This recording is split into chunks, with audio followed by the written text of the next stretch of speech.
Lédio, um prazer estar aqui com vocês nessa madrugada. De nada, a noite é uma criança, segundo o Lédio Carmona, Eduardo. Fica tranquilo. A gente começa falando, então, abrindo esse bloco, falando desse superclássico, Flamengo e São Paulo, em momentos diferentes no Campeonato Brasileiro. O São Paulo buscando voltar, uma retomada de buscar a parte de cima da tabela, embora tenha 3 jogos a menos, né? E isso faz diferença, obviamente, na contabilidade dos pontos ali. Agora, Eduardo, como é que está o clima do São Paulo para jogar no Maracanã contra o Flamengo? Vem de uma derrota na Copa Sul-Americana para o Lanús. Como é que está o ambiente do tricolor paulista nesses últimos dias? Bom, Eric, em relação ao ambiente, o São Paulo está otimista de fazer um jogo bom no Maracanã, principalmente pela sua fase ofensiva, né? O São Paulo está muito bem no ataque com o Luciano e com o Brenner, principalmente o Brenner, que a gente até fez uma matéria para o GE. Globo que mostra que ele é o jogador mais eficiente do Brasil. Ele precisa de 89 minutos para marcar um gol. E logo em seguida veio o Pedro, né? O Pedro precisa de 100 minutos para marcar um gol. Ou seja, tem essa aposta no Brenner.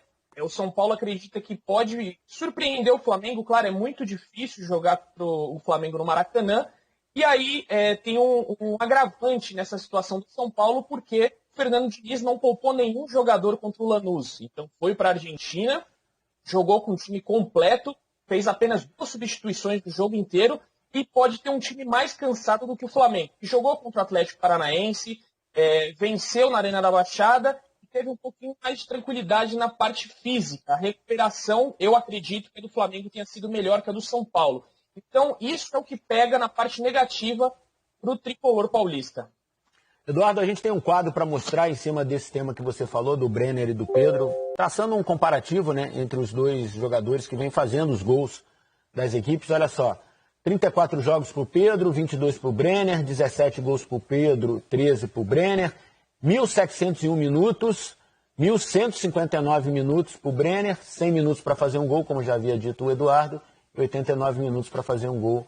O Brenner tem 20 anos, o Pedro 23 anos.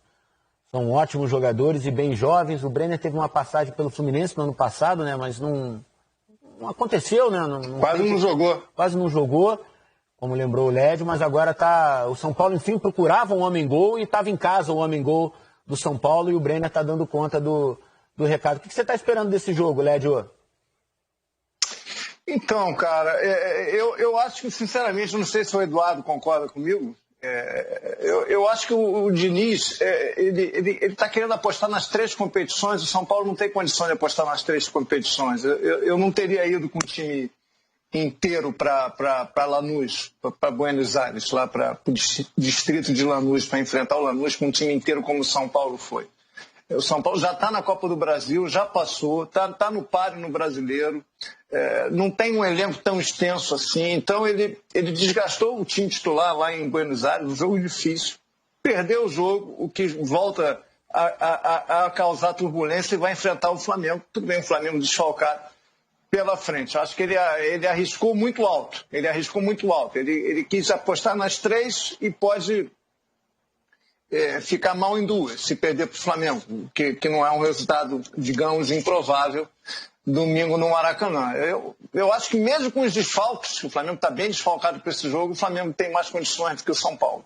O São Paulo oscila muito ainda, acho que fez bons jogos, o jogo contra o Fortaleza foi bom, mas mesmo quando o São Paulo vai bem, ele sofre, ele permitiu que o Fortaleza chegasse ao empate, mesmo jogando melhor. Então, ainda não é um time confiável. Não sei se vai terminar a temporada com esse status de time confiável. E volto a dizer, eu acho que ele optou pela estratégia errada, querendo apostar nas 3 competições. Eu iria com um time alternativo para Buenos Aires, poderia acontecer isso, perder o jogo. E perdeu e tentaria a volta em casa talvez com o time inteiro, um pouco mais descansado. Ele preferiu ir com um time titular e voltou sem nada. O Lédio falou em desfalques do Flamengo. Hoje o Rodrigo Caio, o Flamengo divulgou até de forma oficial, né, nas suas redes sociais e tal, que o Rodrigo Caio voltou a sentir uma nova lesão, né? Ele tinha tido um problema no joelho e agora ele sentiu um problema na panturrilha direita, o que, inclusive, o tira desse jogo contra o São Paulo.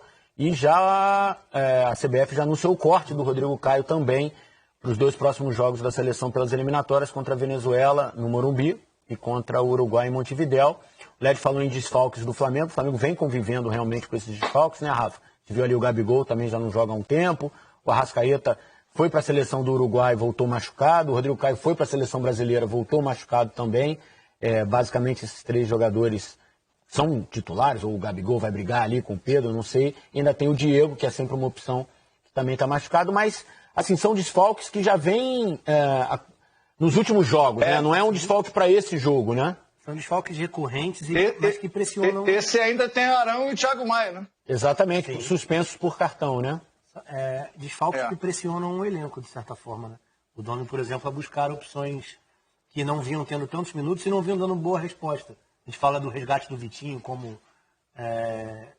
esse cara por trás do camisa 9. Como substituto do Arrascaeta. O Lincoln recebendo mais minutos. Então, é daí que ele vai tirando essas novas possibilidades. Mas concordo com o Led, eu acho que tem mais de onde tirar e com o retorno desses jogadores em determinado momento em que a temporada afunilar, vai continuar colocando muita qualidade em campo. A questão do São Paulo vai até anterior ao jogo contra o Lanús. É o time titular contra o Binacional, por exemplo. Aqui também tem isso. Não fez sentido nenhum. Era um São Paulo virtualmente classificado na Libertadores, para a Sul-Americana, no caso. Eliminado da Libertadores, já classificado para a Sul-Americana. E desgastou o time em 90 minutos contra um adversário totalmente desnivelado com relação à exigência da equipe. Então também não fez muito sentido. Eu acho que essa conta, sim, pode ser cobrada ali na frente com essa sequência pesada. A gente, a exemplo do bloco anterior, mostrou as possíveis escalações de Palmeiras Atlético Mineiro. A gente vai mostrar agora as possíveis escalações também de Flamengo e São Paulo, para depois vocês debaterem. Eu conto também com o Eduardo. Vamos lá, vamos mostrar os campinhos aí. Primeiro do Flamengo, que é o mandante. Essa dúvida no gol agora vai permanecer sempre, né? Hugo Souza, o Diego Alves, o Isla, Gustavo Henrique, Natan e Felipe Luiz. Aí o Daniel Cabral e o Gerson. Existe a possibilidade do João Gomes também, que é um outro volante da base, né? Que foi puxado pelo Domi. Everton Ribeiro, Vitinho, Bruno Henrique. E o Pedro é basicamente o time que vem jogando, o time que jogou contra o Internacional, né? Lá jogou o Thiago Maia e o Arão.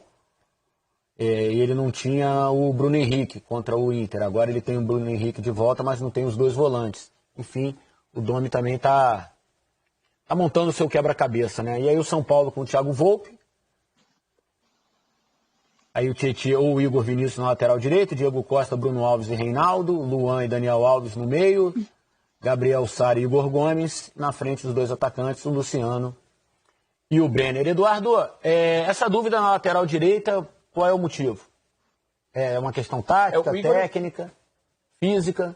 Não, o Igor Vinícius, ele teve uma lesão na coxa lá no jogo contra o Fortaleza, no primeiro jogo das oitavas de final da Copa do Brasil.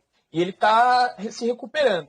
Ele treinou ontem e hoje e deve viajar para o Rio de Janeiro. Mas fica essa dúvida aí, porque faz um tempo que ele não joga. E o Tietê é um jogador de muita confiança do Fernando Diniz. Então a gente fica nessa dúvida aí, mas acredito que o Tietê vai ser titular novamente. E aí só falar um pouquinho dessa escalação, né? Eu acho que o Led foi perfeito no que ele falou sobre o São Paulo levar o time inteiro, o time titular contra o Lanús. Acho sim que poderia ter poupado alguns, principalmente o Daniel Alves. O Daniel Alves vai ser titular contra o Flamengo, só que ele jogou contra o Binacional, como o Rafa bem lembrou, e jogou contra o Lanús. Ele tem 37 anos. Contra o Fortaleza também, o Daniel Alves tenha, contra o Fortaleza também. O Binacional ele saiu ali aos 20 minutos do segundo tempo, o Fernando Diniz deu um pouquinho de descanso para ele, mas vale lembrar, né? São 37 anos, por mais que ele tenha um físico que a gente sabe que é invejável, foi o maior lateral da história aí do Barcelona, mas já tem uma idade avançada. Tem que ficar um pouquinho no banco, tinha que segurar, e eu acho que o jogo contra o Lanús era ideal para isso. Acho que nem deveria viajar para a Argentina. Fica aqui no Brasil, se recupera durante uma semana, e você tem o Daniel Alves por mais tempo na temporada. Agora a gente vê um Daniel Alves que recebe muitas críticas da torcida, a torcida anda bem irritada com ele, porque não rende, está bem complicada a situação. A gente pode ver ali, às vezes ele abre uns espaços, ele consegue fazer algumas infiltrações, só que vem errando muito. E no meu modo de ver é por conta do cansaço. Então acho que o principal jogador aí que o Diniz poderia poupar era o Daniel Alves. Por falar na família Alves, no Flamengo, né, Led e Rafa, o Diego Alves está disputando uma posição com o Hugo Souza, algo que a gente não imaginava 2, 3 meses atrás, ninguém imaginava isso, né? E vocês, assim, no seco, hein? Hugo Souza ou Diego Alves para domingo, Rafa? Hugo. A gente falou sobre isso ontem aqui no Troca. O Hugo, enquanto estiver dando a resposta que deu nesse princípio. Mas sem desmerecer o Diego nessa questão da renovação. Eu acho que seria pouco inteligente por parte do Flamengo não considerar a importância até da permanência dele no grupo para o crescimento do Hugo, né? Para a estabilidade de um jogador tão jovem, mas tem dado uma resposta absurda nesse princípio. Você sabe, Lédio, que eu sou antigo no futebol, um pouquinho menos que você ainda é mais do que eu. E uma vez eu ouvi uma frase que eu guardei para sempre, assim, eu não me lembro qual foi o técnico que me disse, ele falou assim, ó, time de futebol é o seguinte, tem que ter 2 goleiros, porque quem tem um, não tem nenhum, e quem tem 2, tem um. Ou seja, feliz é o Flamengo, que pode, de repente, ter o Diego Alves e o Hugo, né? Mas você escalaria quem, Lédio? Eu escalaria o Hugo, mas eu acho que tem que renovar com o Diego Alves. Eu acho que o Hugo hoje é o titular, mas o Flamengo, um time, aí é o time, né? Com a ambição do Flamengo, com o status atual do Flamengo, ele tem que ter 2 goleiros nota 10. Não adianta você ter um goleiro nota 10 e um goleiro nota 7 no banco. Então, o ideal é renovar com o Diego e estimular a disputa entre os dois. Nesse momento, o Hugo não tem como sair do time, depois do que ele fez. Sai de goleiro 4 para goleiro 1, fazendo o que ele está fazendo, não tem como fazer. E me surpreendeu hoje. O GE fez uma enquete lá com os torcedores, evidentemente. Imagino que só os rubro-negros votaram, sei lá, a gente não tem como confirmar, mas deu o Diego Alves. O Diego Alves ganhou. 51%, praticamente empate técnico. 51% deu o Diego Alves, o que eu sinceramente me surpreendeu nesse momento. Não pelo grande goleiro que é o Diego Alves. Talvez não tenham sido os rubro-negros que tenham votado, hein, Lédio? Talvez. Eu sinceramente fiquei surpreso, cara. O Diego Alves é um goleiraço. Todo mundo quer ter o Diego Alves. Pelo momento, obviamente, que a gente está falando mas isso. Mas o momento do Hugo, cara, é impressionante o que ele está fazendo. Agora, Eduardo, aproveitando das Copas, né? Aproveitando o Flamengo e São Paulo, o Hugo falou que treina faltas por conta do Rogério Ceni. Exato. Será que o Domi liberaria? Uma grande entrevista no Seleção hoje, né? Agora, falando em goleiro que bate falta, você tinha passado pra gente que você queria dar uma informação sobre a vida futura do São Paulo com o Rogério Ceni, né, Eduardo? Diz pra gente. É isso, Eric. O Leonardo Lourenço, nosso companheiro aqui de setorismo do São Paulo, soltou uma matéria hoje no GE, bem interessante, que mostra um pouco do pensamento dos candidatos do São Paulo, né? O São Paulo vai ter eleição em dezembro agora desse ano.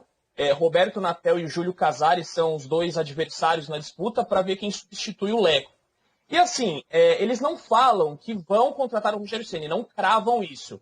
Mas está na lista de desejo. E creio eu que daqui 10 anos a gente vai estar falando de Rogério Ceni como treinador do São Paulo. Isso daí sempre vai estar em pauta. Só que eles tratam, por enquanto, com muita cautela, dizem que ainda não conversaram diretamente com o Rogério Ceni, mas, claro, tem aquele desejo, dependendo do que acontecer com o Fernando Diniz, se começar o ano muito, muito mal, eles vão, sim, atrás do Rogério Ceni. O Júlio Casares é quem fala um pouco mais abertamente disso, e disse até que queria contar com o Muricy Ramalho, nosso companheiro aqui de Globo, de Sport TV, para trabalhar ao lado de Rogério Ceni. O Roberto Natel já prega um pouquinho mais de cautela. Ele diz que não quer usar nome de ídolos para se eleger. Então é tudo ainda muito incerto sobre a vinda do Rogério Ceni. O fato é que os dois querem sim trabalhar com o Rogério, mas também vai depender da vontade do treinador, né? Não adianta os candidatos quererem o Rogério Ceni e o Rogério Ceni não querer o São Paulo nesse momento. E acho que não será muito fácil, viu? Não será aquela coisa, está os dedos e o Rogério Ceni vai estar no São Paulo. Tem diversas coisas por trás, a parte financeira do São Paulo. Talvez o São Paulo não vai dar o time que o Rogério Ceni deseja. Então tem muitos detalhes aí que o São Paulo vai precisar trabalhar se um dia quiser ter Rogério Ceni de volta. Lédio, essa possível volta do Rogério para o São Paulo, possível porque eu digo assim, um dia o Rogério vai voltar ao São Paulo. Não sei se é esse ano, se é ano que vem, um dia, isso é muito claro, ele vai voltar ao São Paulo. Mas assim, essa próxima volta dele, seja quando acontecer, ela tem que ser muito bem pensada, principalmente pelo Rogério. Você não acha, Lédio? Eu acho. E não tenho essa certeza toda que ele quer voltar agora. Enfim, eu não conheço bem o Rogério, não conheço tão bem o São Paulo quanto o Eduardo, quanto os setoristas de São Paulo. Conheço até muito pouco, eu trabalhei pouco dentro do São Paulo. Agora, eu acho que tem que ser muito bem pensada, cara.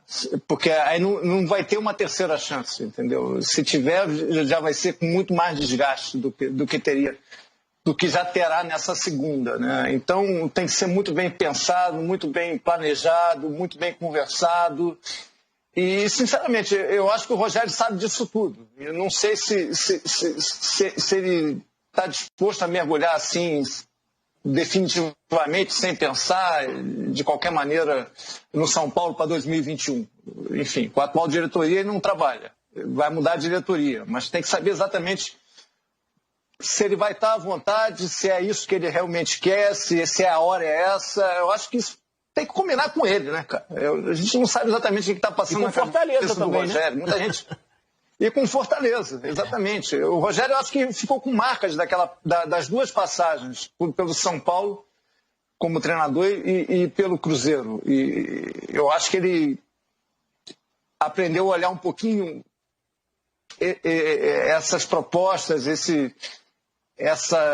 esses contos de fada que contam para os treinadores, vão fazer isso, que nós vamos bancar, e ele já teve duas experiências em curto período da carreira dele, bem traumáticas. Enfim, vamos ver como é que vai se desenrolar essa história. É fato, estou com o Eduardo, é o técnico que o São Paulo quer. Agora, eu não sei se o Rogério quer isso agora, nesse momento. É isso que eu não sei. Vai ter que aguardar mesmo. Diz aí, Eduardo.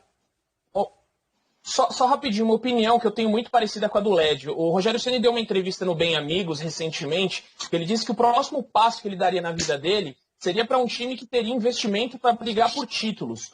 O São Paulo, os conselheiros estimam que a dívida do São Paulo ao fim de dezembro será de 800 milhões de reais. O Rogério Ceni gostaria de ter um time para brigar por títulos, e o São Paulo talvez não conseguiria dar jogadores que o Rogério gostaria. Então eu acho que seria um pouco difícil essa vinda, é uma opinião, não é nenhuma informação. Eu acho que ele poderia se queimar novamente por não ter jogadores à altura do que ele queria. Então acho que o Lédio colocou aí, não teria uma terceira chance. Eu acho que ele pensaria muito bem nesse passo de voltar um dia para o São Paulo, sim. Beleza, valeu, Eduardo, pela tua participação aqui no Troca, bastante informação, bacana. Valeu, obrigado, tá, Eduardo? Boa noite, bom descanso. Valeu, amigos. Boa noite. Tchau, tchau. E abraço. O Troca dá mais uma paradinha, viu, Lédio? Você segue com a gente, hein? Calma aí. Valeu. A gente volta. Só esquentando.